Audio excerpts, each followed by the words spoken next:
오늘은 선생님이 우리 바다의 소중한 생물자원 찾아보게 할 건데 오늘 우리 친구들 들었던 내용 바탕으로 선생님이 조금 설명을 해보도록 하겠습니다. 자, 바다 좋아하는 친구도 있고 싫어하는 친구도 있고 나름대로의 이유가 있으니까 이건 나쁜 건 아니에요. 그런데 선생님이 생각했을 때 바다를 친하게 지내고 좋은 점들을 많이 찾으면 사실 되게 좋은 존재기는 해. 여름에 우리가 방학 받으면 엄마 아빠랑 어디 제일 놀러 가고 싶지? 수영장. 또 요새는 수영장 워터파크야? 야, 다행히 해외여행 가고 싶어요, 선생님. 이렇게 말 안 해서 다행이야. 자, 그래서 여러 군데 가고 싶은데 선생님은 바다도 한 번씩은 꼭 가요. 왜? 바다에 여러 가지 생물 자원들이 많이 있어서 생물 보러 갑니다. 바다는 아직 우리에게 안 알려진 것들이 많아요. 자, 일단 보겠습니다. 자, 얘들아, 요런 기념일이 있어요. 얼마 전이었는데 선생님이 이 수업 하기 전에 했으면 좋았을 거 이렇게 생각을 했어. 자, 봐봐. 바다의 날, 5월 31일. 혹시 나 바다의 날 이전에 알고 있었다? 손 좀 들어볼까? 없어요? 자, 좋아요. 진짜 없어? 선생님 오늘 갖고 오길 잘했네. 자, 이 바다는요, 사실 우리 지구상에 지구가 이렇게 있을 때 바다가 육지보다 차지하는 면적이 되게 넓은 건 알고 있지? 알고 있죠, 우리 친구들. 그래서 사실 우리나라뿐만 아니라 해외에서도 여러 국가들이 바다의 중요성은 엄청 알고 있어. 바다를 일단은 잘 개척하면요, 외국으로 뻗어나갈 수 있는 그런 그 항로가 되기도 하고요. 또 여기에 있는 많은 생물들을 이용할 수도 있고요. 그 다음에 사실은 바닷속에 무한한 자원들이 있어요. 엊그제 보니까 우리나라 포항 앞바다에도 석유가 있을 수 있다 뭐 이런 얘기도 있더라고요. 그래서 그런 식으로 여러 가지 바다의 가치가 있는데 우리나라에 엄청 유명한 바다인 한 분 계시지. 누구? 우리 장보고님. 그치? 장보고님 계시지? 그래서 이제 장보고님 같은 경우에는 굉장히 통일신라 시대에 굉장히 유명한 이 일대를 다 장악했던 장군님인데 해상 무역도 하시고 굉장히 훌륭한 사람인데, 자, 바다의 날은요, 세계 사람들이 바다 지켜야 된다. 그 다음에 바다랑 관련해서 여러 가지 산업 부흥해야 된다. 이렇게 생각을 했는데 거기에 뜻을 모았는데, 그리고 나서 우리 다 바다에 관해서 우리가 서로 뭔가 좀 제정을 합시다. 이렇게 했어. 그래서 봐봐. 바다를 무차별적으로 사용해서 거기다가 어떤 나라가 막 쓰레기를 많이 버리기 시작했어. 일예로 우리 지금 뭐 있어? 일본에서. 그렇지. 후쿠시마 원전수를 모아놨다가 이제는 시간이 지났으니까 얘 이제 방사능 별로 없어 하고 내보냈잖아. 그랬더니 어느 나라가 난리가 났지? 우리나라랑 중국이랑. 특히 왜? 그 인근에 있으니까 바다의 영향을 받잖아요. 그죠? 난리가 났어요. 지금 그거 반대하고 왜 니네 맘대로 그거 푸냐 했더니 아니다. 니네 정부 동의했다. 뭐 난리가 났잖아요. 그죠? 그것처럼 바다라는 것 자체가 굉장히 다양한 자원이 존재하는데 여러 나라랑 관련을 맺고 있으니까 국가별로 어떤 조약을 이렇게 맺었어. 바다를 잘 사용합시다. 그랬는데 그렇게 맺고 나니까 어떤 일이 있었냐? 국가별로 그럼 우리나라도 바다의 날을 제정해야지. 그래서 미국 바다의 날 다르고요. 일본 바다의 날 달라요. 우리나라는 5월 31일, 5월의 마지막 날이야. 왜 5월 31일이냐? 여기 옆에 써있지? 장보고 대사가 전남 완도에 청해진을 설치한 게 5월 달이었대. 그래서 그날을 우리는 바다의 날로 씁니다. 자, 바다의 날 해놓은 이유 이거예요. 우리나라 삼면이 바다로 둘러싸인 만큼 제2의 국토나 다름없는 바다에 우리 모두 큰 관심을 가져야 되고요. 그리고 사실 이 바다에 대해 잘 알면서 이용하면 좋아요. 우리 친구들이 바다 싫다는 친구들 중에 어떤 게 있냐면 바다가 너무 깊은데 위험하고요. 뭐가 사는지 모르고요. 잘 모르겠어요. 자, 사실은 우리가 두려움에 의해서 바다가 무서운 거거든. 예를 들어 볼게요. 어떤 깊은 동굴이 있어. 근데 거기에 누군가가 이미 탐사를 다 마치고 불을 다 켜놨어. 무서울까? 우리 그런 관광 자원들 되게 많잖아요. 그렇죠? 그런데 만약에 모르는 동굴에 랜턴을 탁 주고 선생님이 용감해 보여. 그래서 너한테 랜턴을 주고 바다에 한번 그 동굴에 좀 들어갔다 와. 이렇게 하면 얘 무서울까? 무섭죠. 자, 그래서 우리가 사실은 바다를 더 많이 개발을 하긴 해야 돼요. 자, 먼저 볼게요. 자, 바다에 사는 친구. 사실 선생님이 오기 전에 우리 친구들이 고학년일지 저학년일지 너무 궁금한 거야. 그래서 선생님이 이제 궁금해가지고, 자, 우리 수바톡 친구들이 알고 있는 해양생물 뭐 있는지 한번 물어보려고 하거든? 자, 그럼 선생님이 여기서 재밌는 방법을 한번 써보겠습니다. 자, 여기 앞에 친구 일어나고, 맨 뒤에 여자친구 일어나봐.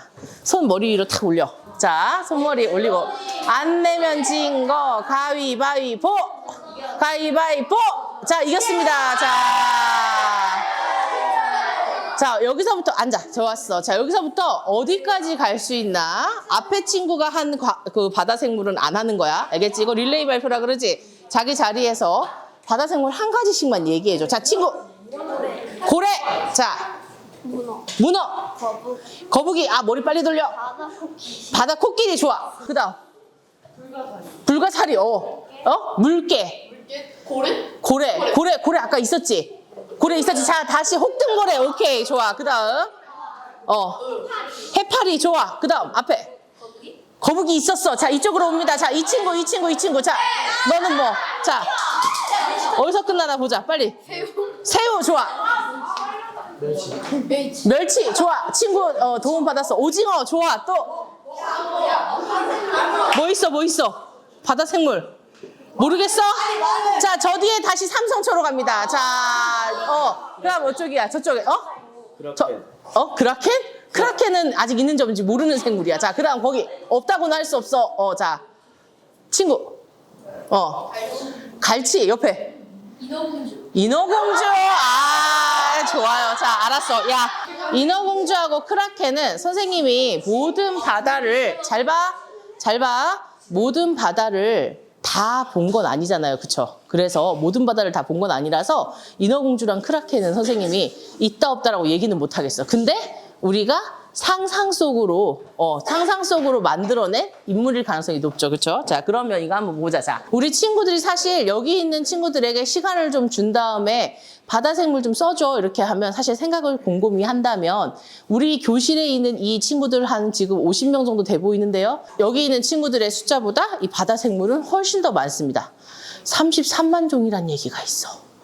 33만 종이라는 얘기가 있어. 종류 수만, 개체 수가 아니라 종류 수만. 자, 좋습니다.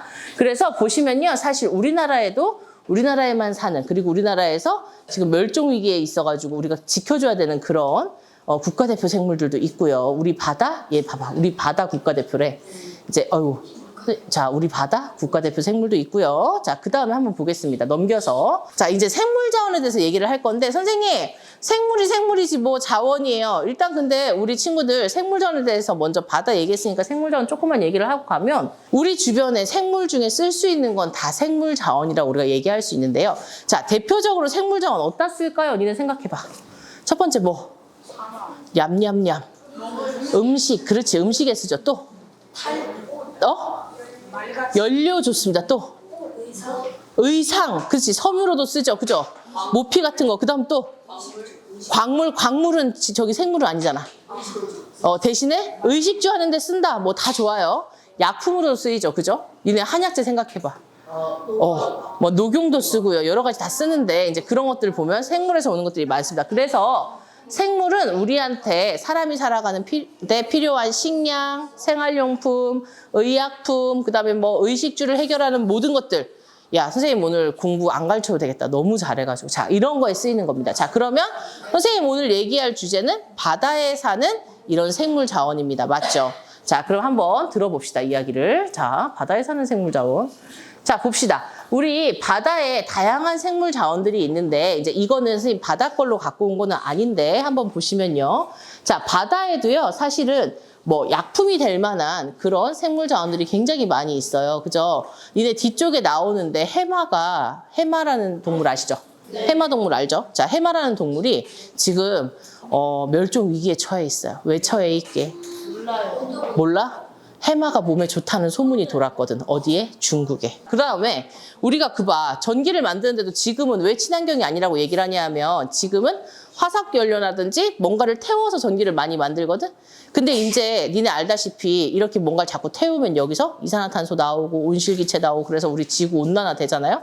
그래서 그런 것들을 막기 위해서 또 석유는 언젠가는 떨어질 거잖아. 땅속에 묻혀 있는 거니까. 그걸 막기 위해서 우리가 생물로부터도 여러 가지 에너지를 얻기도 하는데 이 바닷속에도 그런 에너지들이 엄청 많이 묻혀 있기도 하고 생물 자체가 그런 에너지가 되기도 합니다. 그래서 우리가 생물 자원에 대해서 잘 알아야 돼. 자, 일단 갯벌로 선생님 한번 떠나보도록 하겠습니다. 자, 나 갯벌 가봤다. 손 들어.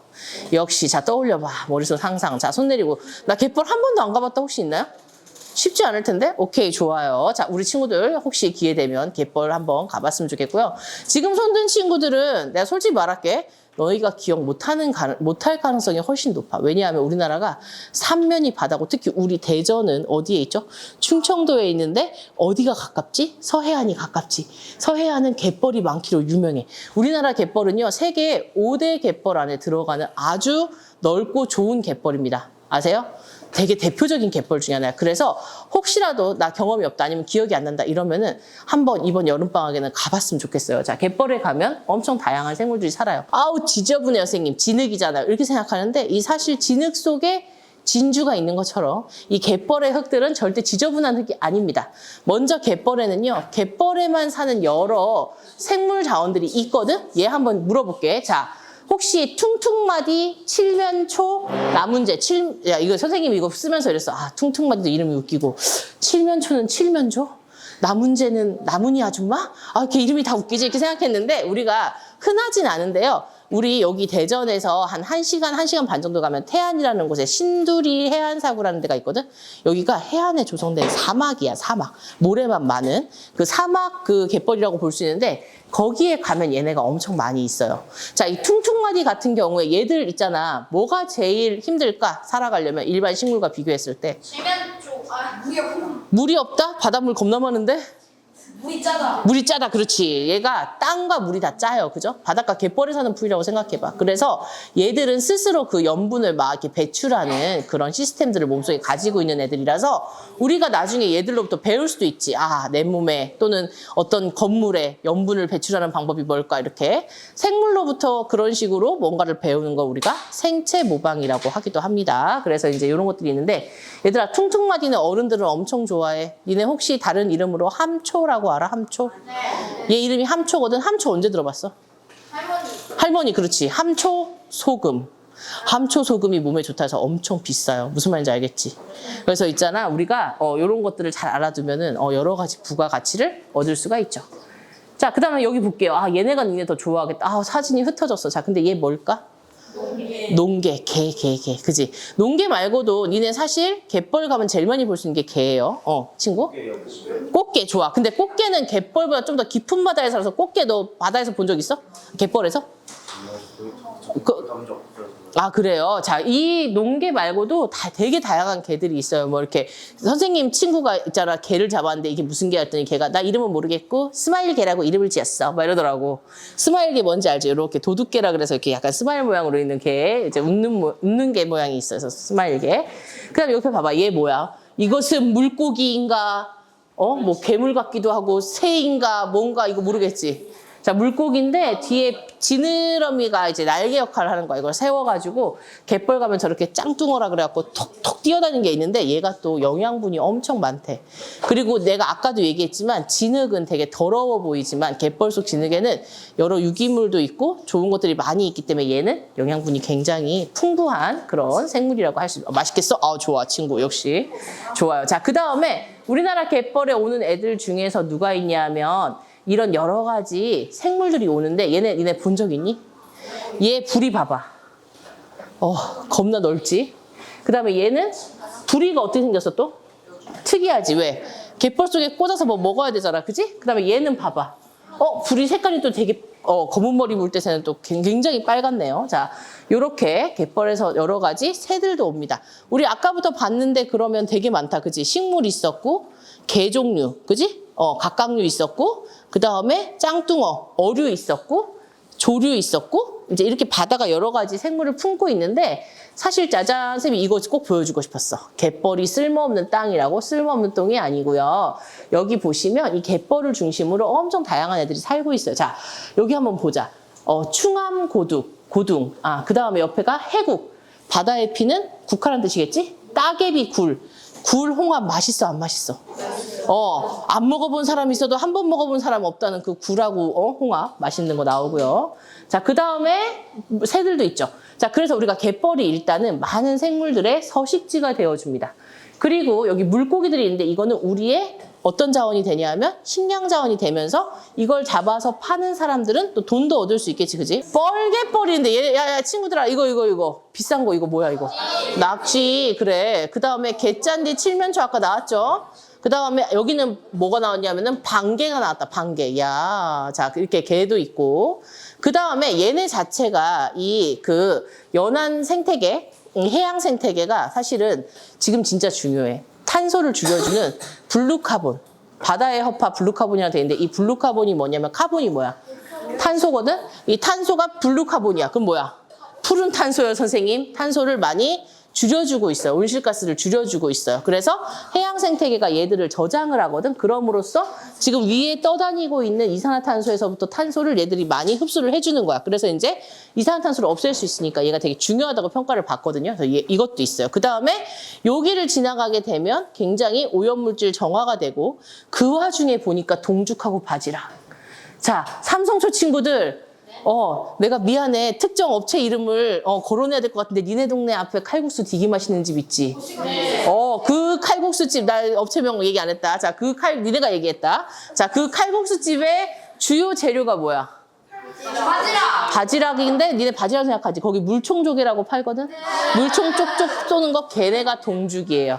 동죽이에요. 물총 쪽쪽 쏘는 물총조개라고 불리는 게 동죽입니다. 자, 그 다음에 이쪽에 모래갯벌로 왔어요. 모래도 선생님 갯벌이에요. 우리 모래사장도 갯벌로 큰 범위에서 봅니다. 그래서 해수욕장 같은 데도 모래갯벌이 있는데 집게, 이런 고둥 이런 것들 있지? 이런 것들이 있어서 우리가 여행 가니까 여가도 제공이 됩니다. 그래서 이렇게 바다와 육지의 경계에 있는 갯벌들을 우리한테 되게 여러 가지를 가져다 줘요. 그래서 꼭 필요한 존재들이라고 볼 수 있습니다. 이제 니네한테 너희가 좋아하는 심해로 한번 가보려고 해요. 자, 심해는 굉장히 깊은 바다인데요. 200m 이상이 되는 곳이에요. 산으로 따져보자. 자, 우리 학교 주변에 있는 우리 대전에 가장 가운데 우뚝 서 있는 보문산 얼마나 되나요? 높이가? 400? 한 400? 보문산 좀 가봤는데. 자, 보문산은 400m 정도 되는데요. 자, 보문산을 반으로 잘라서 걔를 이렇게 엎어서 바닷속으로 쿡 넣었다고 쳐봅시다. 얼마나 높아, 그지? 높지?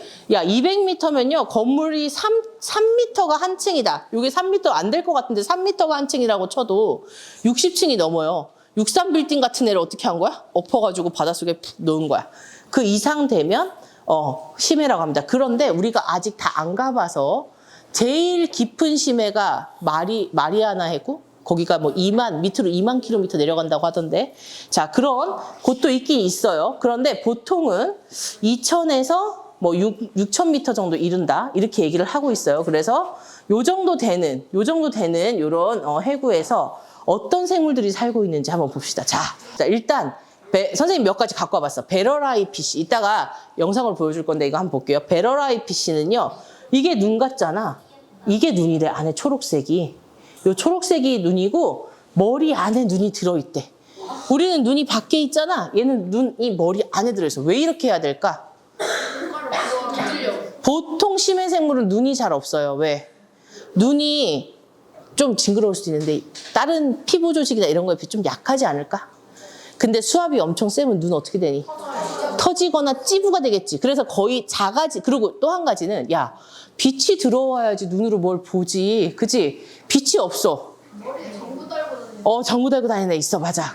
그런 식으로 빛이 있어야지 뭔가 그래도 보지. 빛이 없으면 못 보잖아? 그러니까 얘 같은 경우에는 눈 안으로 이 눈이 안구가 들어가 있다고 합니다. 그 다음에 얘 좀 봐봐, 얘. 얘는 길쭉한 코 때문에 마기상어, 고블린 상어라고 불린대. 근데 얘가 문제가 또 뭐냐? 얘가 밥 먹을 때 있잖아. 턱이 바깥으로 이렇게 나온대. 자, 그래서 선생님이 빛이 들어오지 않는 바다의 주인공 한번 찾아보려고 합니다. 자, 한번 볼게요. 아카데미 시상식에서 영화 기생충으로 사관왕에 올랐던 봉준호 감독이 얼마 전 차기작 소식을 전했는데요.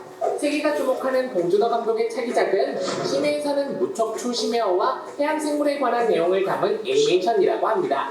말 그대로 깊은 바닷속을 뜻하는 심해는 보통 수심이 200m 이상 되는 곳으로 깊은 곳은 무려 2,000m에서 6,000m에 이른다고 하는데요.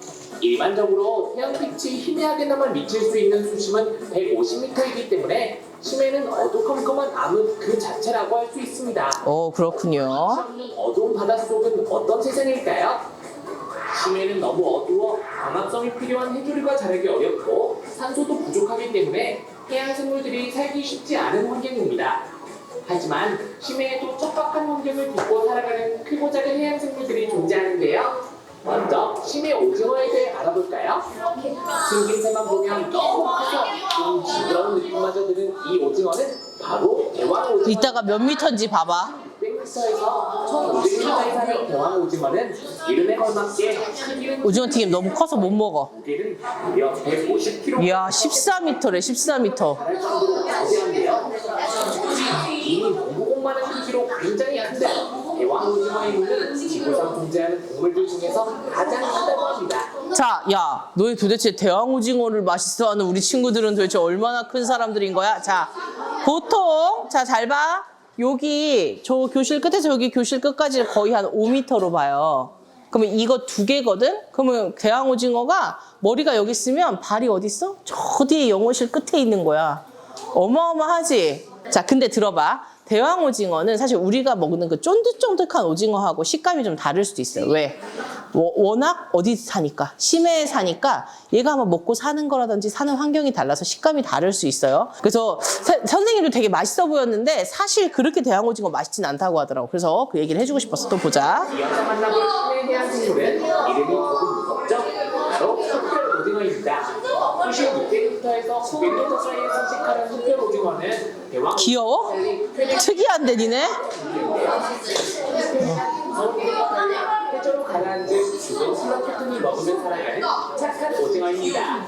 그런데 어째서 뱀파이어나 드라큘라가 연상되는 흑별 오징어라는 이름이 생김새 때문 아닐까? 그가 흑별 오징어의 생김새와 관련이 한번 볼까?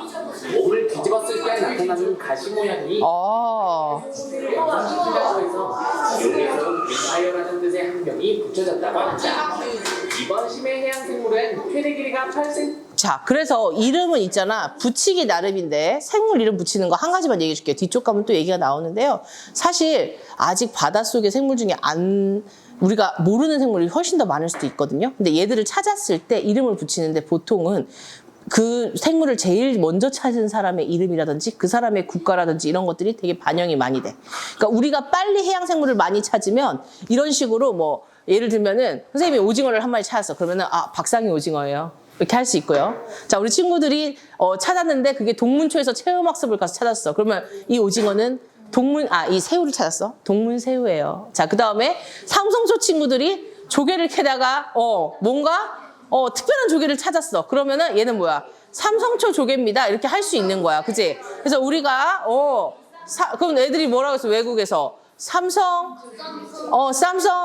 뭐 씨푸드 뭐 이렇게 할 수 있겠죠. 자, 좋아요. 자, 그래서 이 얘기를 해주고 싶은 거야. 아까 그 흡혈 오징어 같은 경우에 뒤에 그 흡혈귀 같이 뭐가 있다고? 이빨이 있다고, 그지? 근데 선생님은 얘가 흡혈 오징어라고 처음에 생각했을 때 걔 아까 엉덩이 쪽에 이렇게 우리로서는 엉덩이인데 걔는 이제 그쪽이 머리긴 한데 이렇게 뭔가 펼쳤을 때 약간 박쥐 날개, 뱀파이어 망토 약간 이런 게 생각이 나더라고. 그래서 나는 그래서 흡혈 오징어인 줄 알았는데 흡혈귀처럼 이빨이 있는 것처럼 보인대요. 자, 너희들도 이제 그 다음부터는 한번 오징어, 뭐 새우, 뭐 이런 것들 뭐 닮았나 보고 이름 짓기 좀 한번 해보자. 자, 11cm 정도밖에 안 되는 작고 귀여운 사이즈의 주머니 귀 오징어입니다. 너무 좋아하는데? 주머니 귀 오징어를 키우다가 미국 해양탐사 연구소에 탐사선 우주로스 연구원들도 자, 봐봐. 장난감이나 어머 세상에. 이름과 달리 머리와 손통의 부위 머리가 크는데요. 머리가 크대. 사실 큰 것 같기도 하죠. 앞서 소개한 다른 심해 오징어와 달리 우리나라에 산대. 위에서도 서식 이번 여름에 강원도 바다 한번 가야겠어요. 주머니귀 오징어와 함께 시계추 오징어라는 또 다른 이름도 시계추 오징어라는 이름도 있대요. 이어서 소개해드릴 심해 해양 생물은 주머니귀 오징어와 물을 상어입니다. 긴 주둥이와 날카로운 깃털이 특징인 고글린 상어는 무서운 생김새 때문에 마귀상어로 불리기도 하며 전쟁 때 발각할 때부터 심해에서 살아온 덕분에 살아있는 화석으로도 불립니다. 좀 웃기게 생긴 것 같기도 해. 이쪽에 레이저 같은 모델 튀기기가 박물관이 발달되어 있어서 어두운 심해에서도 작은 물고기를 쉽게 사냥할 수 있다고 합니다. 고블린 상어 방식의 블록피쉬입니다. 야, 누가 친구를 쉬. 야, 얘들아 쉬. 생물에 집중해줘. 자, 소개하는 마지막 심해 야, 쉬. 저처럼 귀여운 생김새가 특징인 덤보입니다. 아기 코끼리 덤보를 닮아 아, 귀엽네. 갖게 되었다고 하는데요. 코끼리 귀처럼 펄럭이는 나가미와 동그란 눈을 보면 애니메이션의 덤보를 담긴 닮았자 닮긴 닮았네. 작고 귀여운 이름과 달리 덤보 문어는 최대 3m, 오? 4m까지 자라납니다. 이야. 다양한 심해 해양 생물을 소개해드렸는데요. 사실 심해는 지금까지도 알려지지 않은 곳이 많은 미지의 세계로 무궁무진한 가능성을 띠고 있는 곳이기도 합니다. 실제로 물살에서 야, 쉬. 소재를 심해의 미생물로부터 찾는 등 심해의 해양 생물은 굉장히 높은 연구 가치를 가지고 있어요. 해양수산부도 지난해 심해에 사는 해양생물, 자원 등을 조사하고 연구하기 위한 국제 워크숍을 개최하는 등 심해 환경과 해양생물에 대한 탐사와 연구에 앞으로 더욱 집중할 계획입니다. 심해의 미스테리가 모두 밝혀지는 그날까지 똑똑한 바다 구독자분들 심해 탐사와 연구 개발에 많은 관심과 응원 부탁드립니다. 그래서 이렇게 자, 여러 가지 생물들이 살고 있는데 심해 생물 보니까 얘들의 전반적인 특징이 하나 있더라고. 어떤 특징이 있어? 못생겼어. 자, 맞아요. 바닷속에 사는 일반 생물들보다 좀 특이하게 생겼어요. 근데 어떻게 보면 얘네가 못생긴 게 아니라 우리가 그동안 보던 그런 바다 생물들하고 다르게 생겼는데 우리는 기존에 있던 것들은 되게 익숙하다고 생각하고 얘는 못생겼어 이렇게 생각할 수도 있어요. 근데 자기 나름대로 그 환경에서 적응하기 위해서 굉장히 여러 가지 노력을 하고 진화해서 이렇게 된 겁니다. 선생님은 보니까 오징어, 문어류가 좀 많다 이런 생각이 들더라고요. 얘들 뭐라 그러죠? 연체동물이라고 하죠. 그죠? 연체동물들이 많았어요. 자, 근데 선생님 생각에 그럴 것 같아. 뼈나 이런 게 막 많이 있잖아? 그럼 사실 이게 수압이 너무 세니까 견디기가 쉽지 않을 것 같아. 그 몸이 흐물흐물하면 그나마 견딜 것 같아. 자, 그러면 얘들아, 문어랑 오징어 차이점 뭐 있어? 아까 보니까 선생님은 문어 닮았는데 오징어라 하더라고요. 그래서 맛이 다르다. 제일 중요해. 맛이 달라. 또 다리 개수 다르다. 그지? 그리고 얘들 자체의 머리 모양이나 이런 것들이 달라요. 그 다음에 한번 볼게요. 이제 자, 이제 봅시다.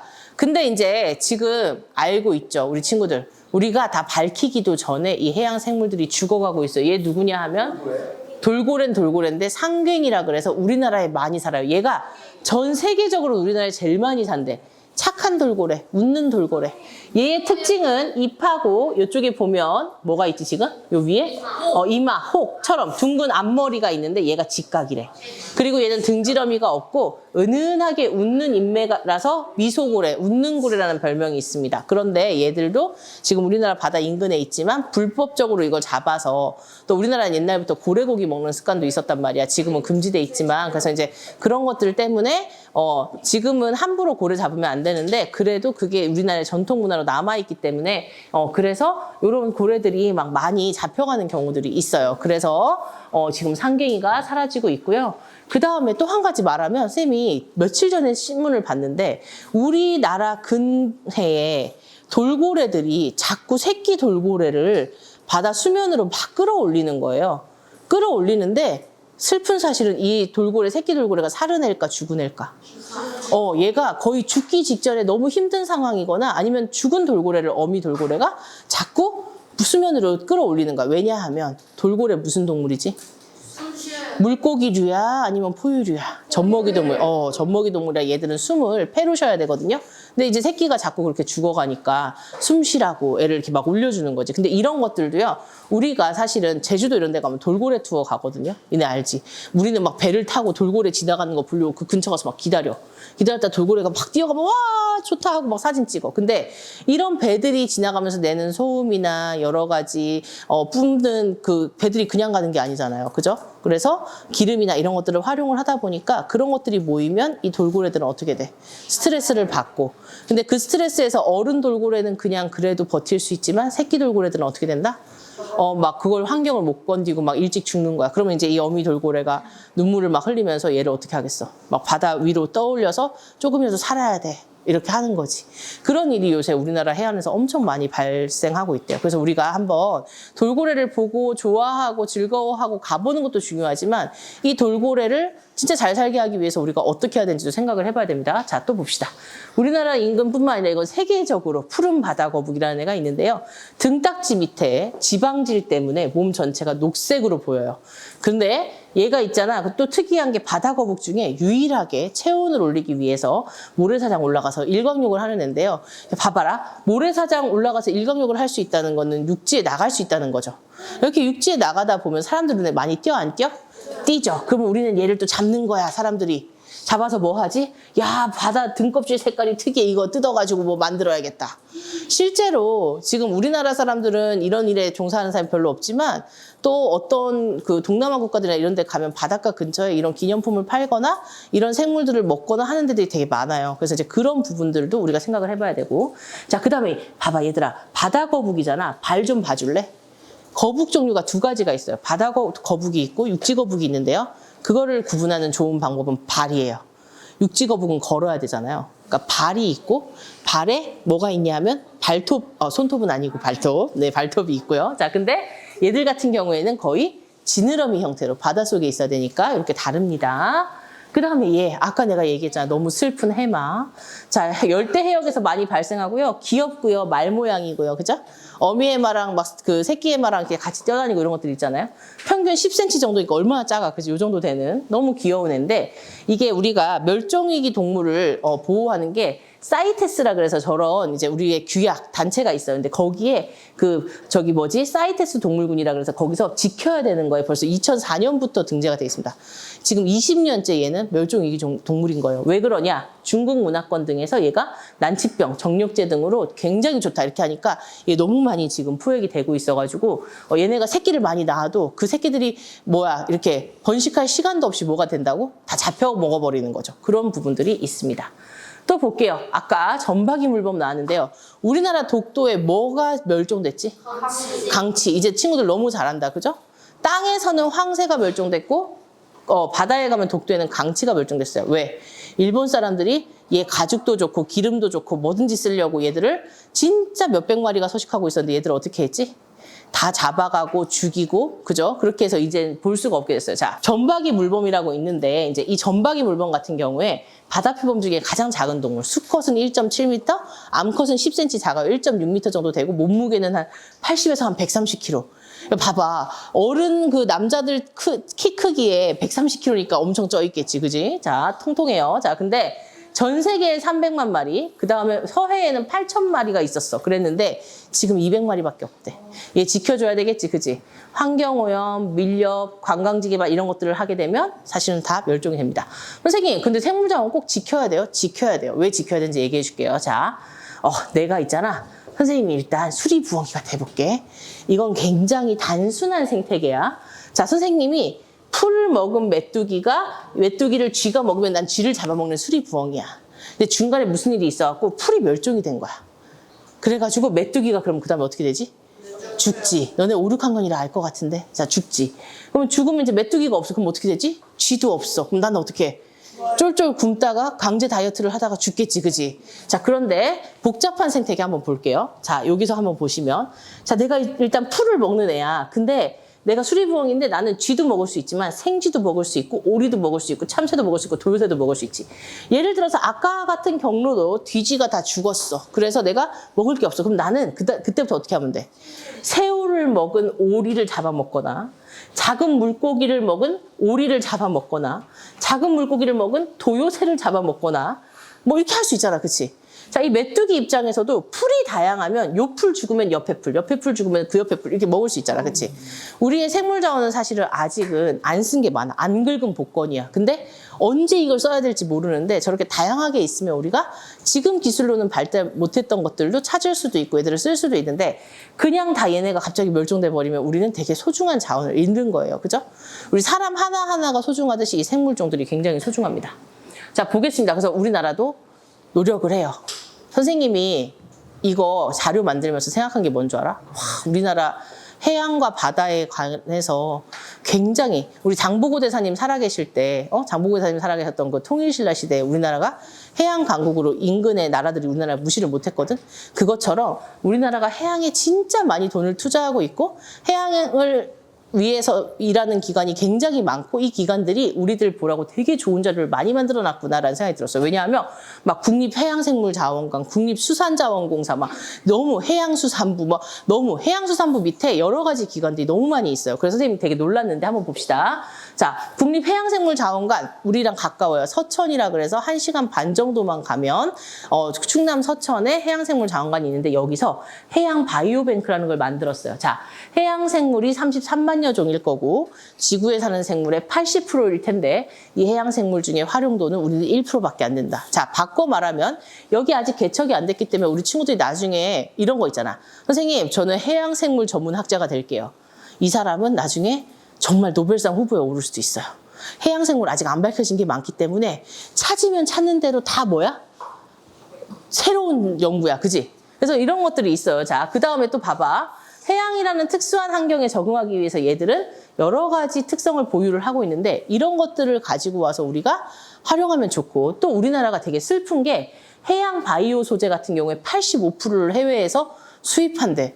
선생님, 저희 김 다 우리나라에서 만들어 먹는 거 아니에요? 김 이런 수준이 아니라 뭔가 연구를 하기 위해서 새로운 해양 소재를 갖고 와야 될 때 다 해외에서 갖고 오기 때문에 지금부터라도 해양 바이오뱅크를 통해서 얘들을 모아놓고 저금을 해놓으려고 하는 거예요. 그죠? 자, 그리고 또 한 가지 볼게요. 자, 그래서 얘는 보면 생명 자원을 확보하고 그 안에서 좋은 소재를 빼내고 그 다음에 이런 것들을 정보로 만들어 놓고 그 다음에 외부에서 필요하다고 하면 빌려주는 거야. 자, 지금 볼게. 추출물. 뭔가 해양 소재에서 빼낸 것들도 있고 화장품 뱅크도 있어. 아, 니네 해양 심층수를 넣은 화장품이에요. 얘는 해양 플랑크톤이 들어있어요. 뭐 이거 많잖아. 그런 것들, 미생물, 조류, 유전자원 이렇게 해서 뱅크가 지금 막 만들어지고 있고 더 많이 만들 거라고 해요. 자, 그 다음에 여기 볼게요. 봐봐. 아까 국립해양생물자원관인데 이번에는 국립해양과학기술원이라는 데가 있어. 여긴 보니까 해양시료도서관. 선생님, 해양시료를 도서관 그거에 관한 책인가요? 그게 아니라 뭔가 실험이나 연구를 할 때 필요한 그런 시료들을 다 채취를 해. 시료 채취를 해서 여기 갖다 놓으면 필요한 사람들이, 연구자들이 요청하면 주고 비파계 분석실 같은 데서도 요청하면 주고 해외랑도 네트워크로 연결을 하고 이런 식으로 해서 다양하게 시료도서관이 쓰고 있습니다. 자, 그래서 우리가 또 이제 우리도 할 수 있어야지, 그지? 이렇게 어른들이 되기 전에 국가 차원에서도 하지만 자, 봅시다. 아까 쌤이 얘기했는데 새롭게 찾은 여러 해양 생물들이 있으면 얘들 이름을 지어야 돼. 그래서 거의 1년에 한 번 정도씩 이런 행사가 있더라고. 그래서 새롭게 그 해에 찾은 것들이 생기면 일단 이름을 다 모은 다음에 제일 좋은 거 2개를 이렇게 보라구멍 이끼벌레 할까요? 가시구멍 이끼벌레 할까요? 우리나라 이름으로 하는 게 좋겠죠. 자, 봐봐. 이거 서천 창고기 할까요? 그냥 서해 창고기 할까요? 그 다음 여기도 보세요. 서천 좋았어. 자, 붉은 흰 반전 문어. 흰 반전 문어. 뭘로 할까요? 이렇게 붉은을 붙일까? 좋았어. 이런 식으로 국민투표를 통해서 우리말 이름을 만들기도 하고요. 또 보시면 여러 가지 해양생물을 통한 웹툰, 만화, 동영상 이런 것들도 모집을 하고요. 그 다음에 여러 가지 포스터 이런 것들도 많이 만들어 놓습니다. 이런 것들이 있어야 우리도 해양자원이 뭔지 알고 나중에 필요할 때 또 쓸 수 있으니까요. 자, 그리고 이제 아까 바다의 날 얘기해 줬는데 바다 식목일도 있어요. 왜냐하면 바닷속에 여러 가지 해초들이 많으면 얘들아 해조류하고 해초류하고 다르다. 해조류는 뭐 예를 들면 니네 먹는 김, 갈조류, 녹조류, 홍조류 이런 애들인데 얘들은 식물은 아니에요. 해초류는요 식물이에요. 바닷속에 있는 그런 잘피라고도 하고 여러 가지 말 종류들 아예 물속에 잠겨 사는 애들 있잖아. 걔들 많습니다. 그래서 보시면 바다숲에 해양수산부가 바다숲을 정해야지 하는데 얘가 봐봐. 세계 최초. 뭐가 세계 최초야? 2013년에 우리나라 해양수산부가 처음으로 이렇게 우리도 바다숲을 만들자, 바다식물기를 제정하자 이렇게 했다고 합니다. 그래서 이제 국가 주도로 해서 선생님 아까 설명했는데 해조류와 해초류를 모두 키우는 얘들이 그래서 수상생물의 서식지도 되고 해양수질 정화도 하고 탄소도 흡수하는 아까 블루카본이라고 했는데 기억나나 모르겠어요. 그 블루카본으로 해서 이렇게 얘네가 바다 생태계를 건강하게 만들어준다. 그래서 얘는 지금 성공하고 있어. 아까 많은 멸종위기 동물들이 어떻게 됐어? 점점 줄어들었던 거 기억나요? 기억나지? 자, 근데 여기 봐봐. 2009년에 1.2 평방제곱킬로미터였던 것이 지금 291. 자, 몇 배 늘은 거야? 거의 200배 넘게 느는 거야. 그지? 우리나라 굉장히 열심히 잘하고 있어요. 그래서 이렇게 해양수산부나 국가에서도 노력을 하고 있으니까 우리도 아까처럼 그렇게 해양생물에게 더 관심을 가지면 앞으로도 너네가 개발할 것도 많고 너희들이 일자리도 또 거기 가서 뭔가 해양생물을 탐구하는 생물학자가 되면 사실 육상생물보다 훨씬 더 많이 뭔가를 새롭게 발견할 수가 있어요. 자, 그래서 선생님 여기까지 수업을 할 거고 선생님이 너네 한번 꼬실 거야. 앞으로 진짜 육상보다 해양에서 여러 가지 가치가 있고 거기서 뭔가를 개발하면 세계 최초 할 수 있는 게 굉장히 많습니다. 그래서 우리 친구들이 해양에 있는 생물들을 관심 가지고 그거에 대해서 생각하는 그런 과학자가 되면 참 좋을 것 같아요. 자, 우리 친구들 오늘 너무 열심히 들어서 좋고요. 자, 아직도 난 바다가 좀 싫고 무섭다. 손 들어줄래? 있을 수 있어. 자, 얘들은 니네들은 이제 앞으로는 바다에 자주 가도록 해보자. 자, 선생님이 담임선생님들한테 얘기해 놓을게요. 바다에 좀 자주 데리고 가주세요. 이렇게. 자, 좋습니다. 오늘 수업 감사하고요. 그 다음에 또 돌아가서 또 바다 더 많이 사랑해 주세요. 알았죠? 네, 차렷 인사 감사합니다. 네.